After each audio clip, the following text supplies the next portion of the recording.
नमस्कार, बुलंद भारत टीवी पर आपका स्वागत है। मेरा नाम शंकर दत्त पंत है। 23 तारीख को देश का आम बजट पेश हो रहा है। वित्त मंत्री निर्मला सीतारमण बजट पेश करेंगी। मोदी सरकार के तीसरे कार्यकाल का ये पहला बजट होगा। जनता को इस बजट से बहुत सारी उम्मीदें हैं, बहुत सारे सेक्टर्स को उम्मीदें हैं।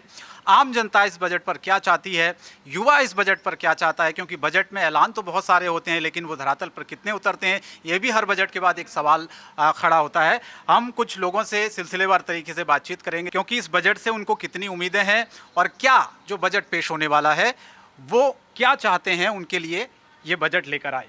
सबसे पहले मैं आपसे शुरुआत करना चाहता हूँ, क्या नाम है आपका? राहुल सिंह।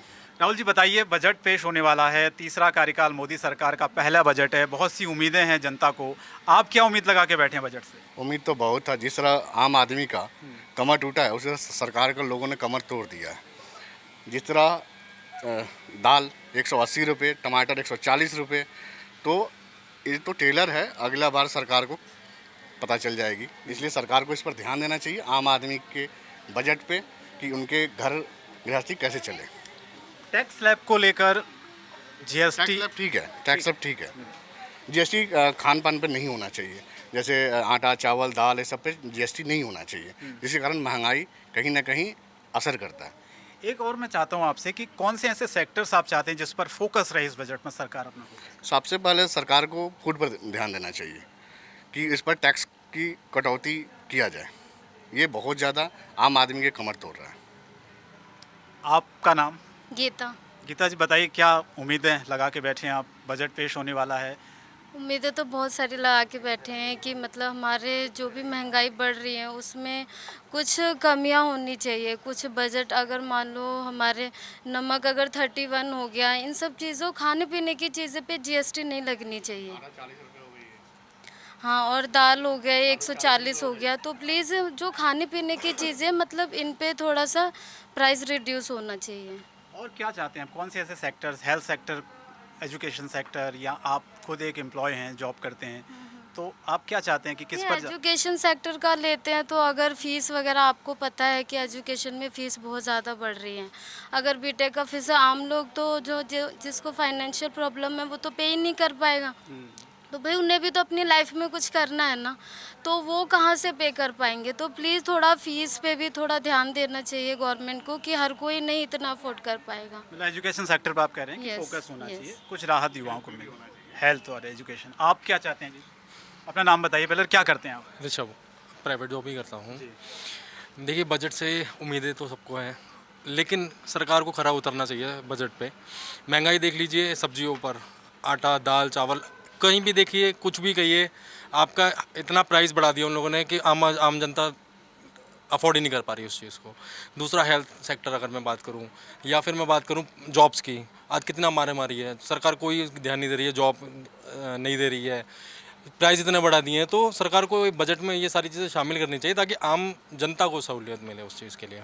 बजट आता है हर बार, ऐलान भी होते हैं, क्या लगता है उस तरह से चीज़ें हो पाती हैं? देखिए, बजट तो हर साल सरकार देती है लेकिन कोई कामयाब नहीं है। अब ये देखिए, अब बजट आया था, अब नौकरी की बात कर लूँ, 10 नौकरी निकलती है, 50,000 आवेदन आ जाते हैं उसके लिए। तो वो सरकार वहाँ क्या कर रही है? वो कुछ कर ही नहीं रही है। तो सेक्टर में उसमें सरकार को करना चाहिए उसका। आपके लिए क्या बेरोजगारी मुद्दा है? बेरोजगारी बिल्कुल मुद्दा है, हेल्थ सेक्टर मुद्दा है, महंगाई मुद्दा है, तो ये सारे मुद्दे ही हैं। अगर सरकार इसमें काम करेगी तो बेटर है। चलिए, धन्यवाद। आप क्या करते हैं और अपना नाम बताइए? मेरा नाम नीरज है, मैं जॉब करता हूँ।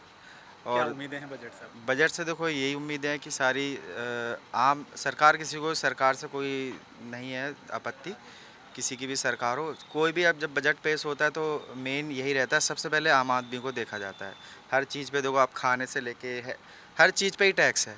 तो कहीं टैक्स को मैं जब से खाने पे हो गया, किसी हर चीज़ पे है, तो थोड़ा कम करना चाहिए टैक्स, ताकि आम जनता को कुछ तो राहत मिलेगी उससे। टैक्स अगर कम लगेगा, क्योंकि हम कुछ भी खरीद रहे हैं, आज से सामान भी खरीदते हैं, कोई भी है, चाहे मोबाइल हो, चाहे हर चीज़ होती है, तो उस पर कई जगह तो ऐसा भी रहता है, दो टैक्स लगे रहते हैं, स्टेट का रहता है, फिर सेंट्रल का रहता है। तो या तो टैक्स में कम करे, फिर उस हिसाब से अपना बजट पेश करे।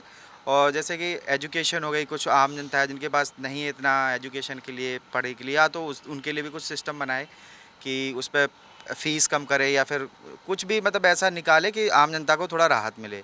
हेल्थ सेक्टर के सबका वही है, क्योंकि बीमारी भी एक ऐसी चीज़ है कि वहाँ पे आम जनता का ज़्यादा पैसा जाता है। अब ट्रीटमेंट कॉस्ट भी बहुत ज़्यादा बढ़ गई है, तो उसके लिए भी थोड़ा सा कुछ सॉल्यूशन निकाले।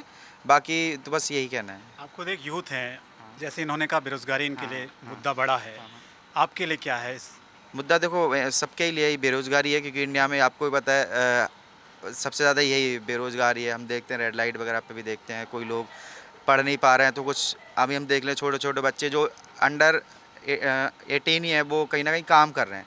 तो या तो उनका क्या एजुकेशन नहीं हुई, तो वो बेरोज़गारी भी हो गई है एक तरीके से। तो एजुकेशन भी थोड़ा सही होगा तो ऑब्वियसली फिर जो है लोग पढ़ेंगे बच्चे जो हैं, और फिर उसके बाद थोड़ा जॉब का रिक्वायरमेंट की थोड़ा हर फील्ड में हर किसी के लिए होना चाहिए कुछ ना कुछ अपॉर्चुनिटी, ताकि वो बेरोज़गारी भी कम हो। फिर इंसान आम इंसान को अगर टैक्स पे लगता है तो कोई दिक्कत भी नहीं रहेगी। कुल मिला के आप हाँ। कह रहे हैं कि रोजगार पर रोजगार फोकस जी। युवाओं का फोकस रहता है। आप बताइए, अपना नाम बताइए, क्या करते हैं? मेरा नाम दीपक शर्मा सर। मैं अभी जॉब सेक्टर में ही हूँ, अभी जॉब ही करता हूँ। वैसे मेरा मेन मोटिव ये रहता है सर, फॉर एग्जांपल कि अगर हम देखा जाए कि कहीं ना कहीं बेरोज़गारी भी रहती है, सारी की सारी चीज़ें रहती है, तो कहीं ना कहीं अपने एजुकेशन सिस्टम को इतना बेटर कर दे, कहीं हर एक नॉर्मल पर्सन है वो उसको एजुकेशन प्रोवाइड हो, जिसकी वजह से एजुकेशन प्रोवाइड होगी तभी वो आगे जाके अपने अच्छा बुरा सारी चीज़ें सोच सकता है। और वहीं पर ये मेडिकल से रिलेटेड भी चीज़ें होती है, तो वहाँ पर भी सहूलियत मिलनी चाहिए, क्योंकि आपको भी पता अगर अच्छे से अच्छे हॉस्पिटल में जाते हैं फॉर एग्जांपल, तो कम से कम आराम से ज़्यादा का खर्चा आ ही जाता है।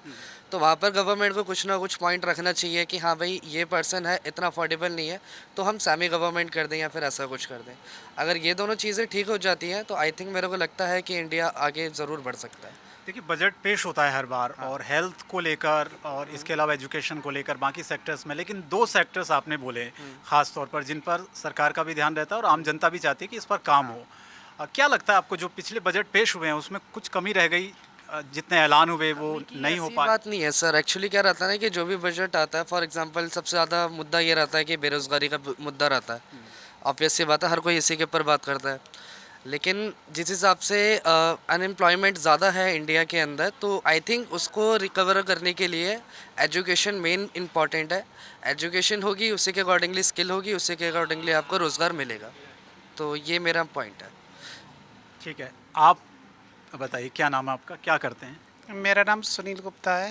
बताइए सुनील जी, बजट पेश होने वाला है, आम जनता हर बार बजट से बहुत उम्मीदें लगाती है, आपकी क्या उम्मीदें हैं इस बजट से?